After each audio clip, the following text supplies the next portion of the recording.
All right, guys, we're on Deuteronomy 26. Deuteronomy 26. It's about a little more than a page. And it shall be when thou art come into the land which the Lord giveth thee for an inheritance, and possesseth it, and dwelleth therein, that thou shalt take of the first of all the fruit of the earth, which thou shalt bring of thy land that the Lord thy God giveth thee, and shalt put it in a basket, and shalt go unto the place which the Lord thy God shall choose, to place his name there. And thou shalt go unto the priest that shall be in those days, and say unto him, I profess this day unto the Lord thy God that I am come unto the country which the Lord swore unto our fathers for to give us. And choose place his name, and thou shalt go unto the priest. So go to the priest. So the priest that was established by that existing community you're taking over, and the priest shall take the basket out of thy hand and set it before the altar of the Lord thy God, and thou shalt speak and say before the Lord thy God, a Syrian ready to perish was my father, and he went down into Egypt. A Syrian. I don't know how to respond to that. No, not Syri, a Syrian. A Syrian ready to perish was my father, and he went down into Egypt and sojourned there with a few and became there a nation. So saying Abraham was a Syrian, great, mighty, and populous. I don't know how to respond to that. Fucking Siri, fucking on my video. And the Egyptians evil entreated us and afflicted us and laid upon us hard bondage. And when we cried unto the Lord God of our fathers, the Lord heard our voice and looked on our affliction and our labor and our oppression. And the Lord brought us forth out of Egypt with a mighty hand and with an outstretched arm and with great terribleness and with signs and with wonders. And he hath brought us into this place and hath given us this land, even a land that floweth with milk and honey. And behold, I have brought the first fruits of the land which thou, O Lord, hast given me. And thou shalt set it before the Lord thy God, and worship before the Lord thy God, and thou shalt rejoice in every good thing which the Lord thy God hath given unto thee. And unto thy house, thou and the Levite and the stranger that is among you, when thou hast made an end of tithing, all the tithes of thy increase the third year, which is the year of tithing, and hast given it unto the Levite, the stranger, the fatherless, and the widow, that they may eat within thy gates and be filled. So remember, Levite doesn't have no inheritance, so they're pretty much at the mercy of the leaders of each tribe.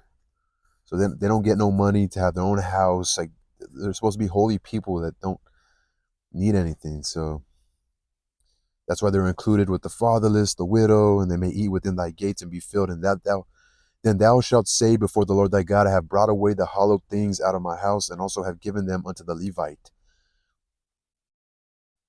and unto the stranger, the fatherless, and the widow, according to all thy commandments which thou hast commanded me.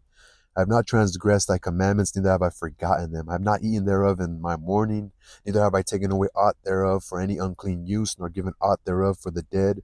But I have hearkened to the voice of the Lord my God, and have done according to all that thou hast commanded me.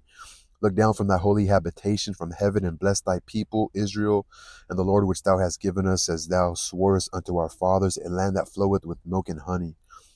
This day the Lord thy God hath commanded to thee to do these statutes and judgments, that thou shalt therefore keep and do them with all thy heart and with all thy soul. Thou hast avowed the Lord this day to be thy God, and to walk in his ways. Okay, so that's kind of important. So thou hast vowed this day, or thou hast avowed the Lord this day to be thy God, to walk in his ways, keep his statutes and his commandments and his judgments, to hearken unto his voice. So that's I don't know, I'm pretty sure they might have said this before, thus far in this reading that I've been reading in this series that I've been doing.